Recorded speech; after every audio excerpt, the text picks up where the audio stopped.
Greetings, Guardians, my name is Bife here.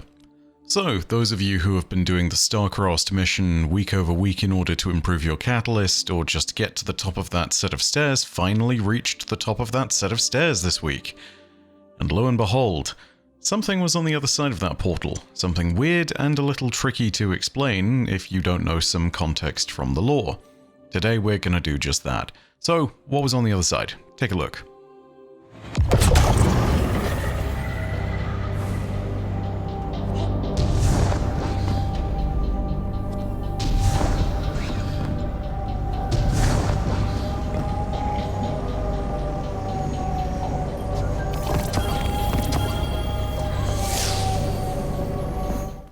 Yep, it's just literally the last of the Starcats, but why the heck is there an Ishtar Collective logo in the Black Garden?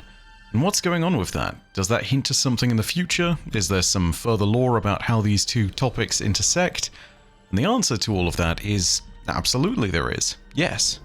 So, I'm going to cover this only really briefly and really quickly because I'm off script today and a whole bunch of other stuff with my setup is being moved yet again, so yeah, I'm only able to give you a really brief overview of the lore. The really simple connection goes all the way back to some of the original lore in Destiny 1, the original 3 Grimoire cards on the Vex, which also contains information on the Ishtar Collective, namely the team that included Chioma Essi and Maya Sundaresh. Back in the day when they were researchers, they were interested in the Vex, and they actually found one and were studying it. The subject that they were studying was a Vex Goblin that was only partially intact, and yet, from that Vex Goblin they were able to understand that it was looking at them, understanding them, and then began to simulate them. In fact, it began to simulate 227 copies of them if memory serves correctly. Now here's the problem. Say I sit there and I tell you that you and 227 other versions of you are in parallel simulation, and that the simulation is perfectly matching what's going on in your reality. You start to see the problem. If I sat there and said to you, how do you know any of this is real? You might rightly come back and say, well, I think therefore I am. The problem is, the you in the other 227 realities, they've all also said the same thing.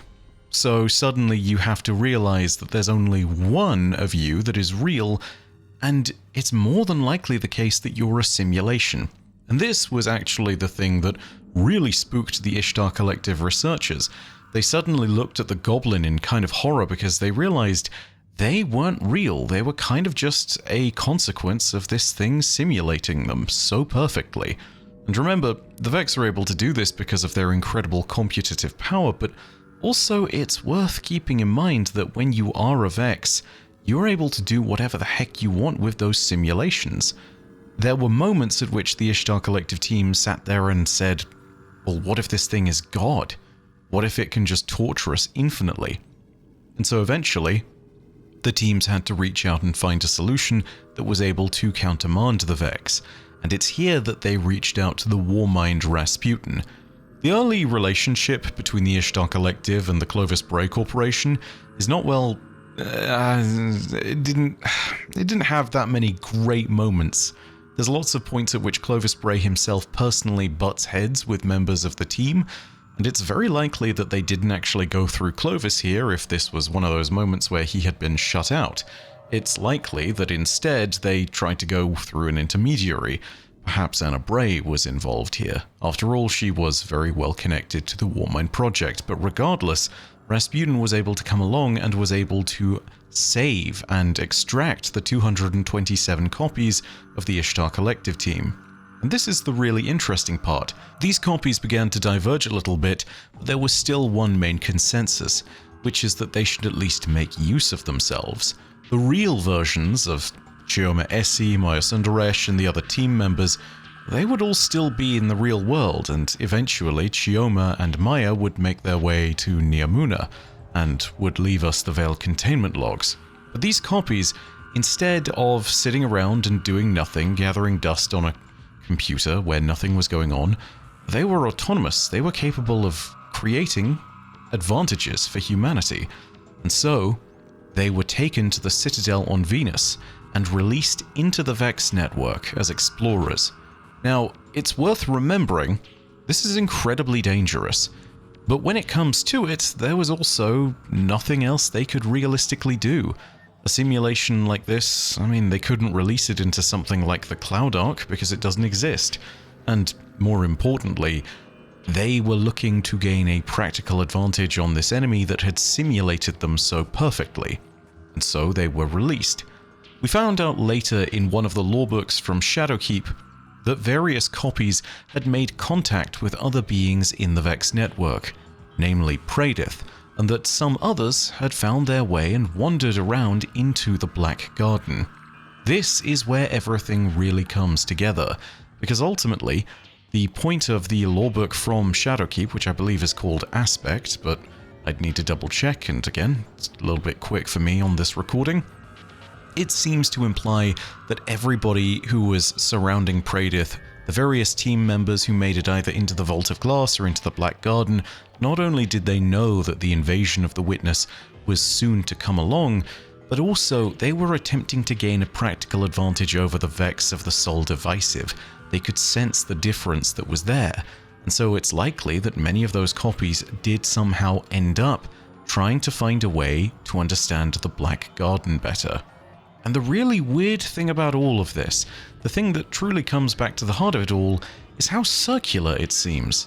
Yes, Chioma Essie, Maya Sundaresh and the rest of the team were studying the Vex. They ended up on Neomuna, where the Vex were also, and then they ended up studying the Veil. If you remember what the Veil was compared to, it was stated that the Veil was kind of like a more perfect and non-corrupted version of the heart of the Black Garden, which again is something that was worshipped by the Sol Divisive Vex and was found in the Black Garden, obviously. It's entirely possible, especially with the Undying Mind being at the center of the season where this particular bit of lore was dropped, that the Vex attempting to resurrect the heart of the Black Garden were of interest to the Ishtar team copies. Now again, all of this is really sporadic and none of it really links together perfectly, but what I think is clear is that if this symbol has been created out of what is presumably a bunch of Vex architecture, something is still going on with those copies. Where else have we heard mention of them? Well, if you've played the Insight Terminus strike, you may have heard about 24 different times that a version of Maya Sundaresh known as M-Sund-12 somehow found a copy or part of the data from the Oxa machine. That's related to the Scions, and it's related to their capabilities of foresight, which have long been speculated to have some kind of intriguing mechanism that might either involve the Vex's ability to calculate the futures, or might involve some kind of near paracausal ability. Maybe it's the case that the Vex are more closely involved as a result. With that being said, for there to just be an Ishtar Collective logo here in the middle of the Black Garden, nonetheless in Taranis' lair, it's one of those weird moments where you sit and you wonder whether this might have actually been a bit of a safe haven. After all, Taranis was able to kind of forge his own place within the Black Garden, so maybe this was an area that, up until the point at which the Vex began to try and steal Riven's eggs, was relatively free of influence from the Vex. If that is the case, this might have been a safe haven for them to stop off at. Who knows? I'll need to go ahead and reread some of the Aspect lore to see if there's more to this, and if there is, you can expect a follow-up video that isn't as quick as this. But for the time being, this is a fascinating little entry, and a curiosity that I hope gets expanded on. Whether that's gonna happen is unclear. Now that we've passed through the portal and found the last of our Starcats, I don't know what more we can really expect from this. But this, I believe, is a hint to where things are going in the future. And that's the last thing I'll really touch on. We still don't know what's happening with the Vex episode that immediately follows Final Shape. And we have to wonder whether there is going to be some big story development to them. The Vex of the Sol Divisive have constantly sought the darkness.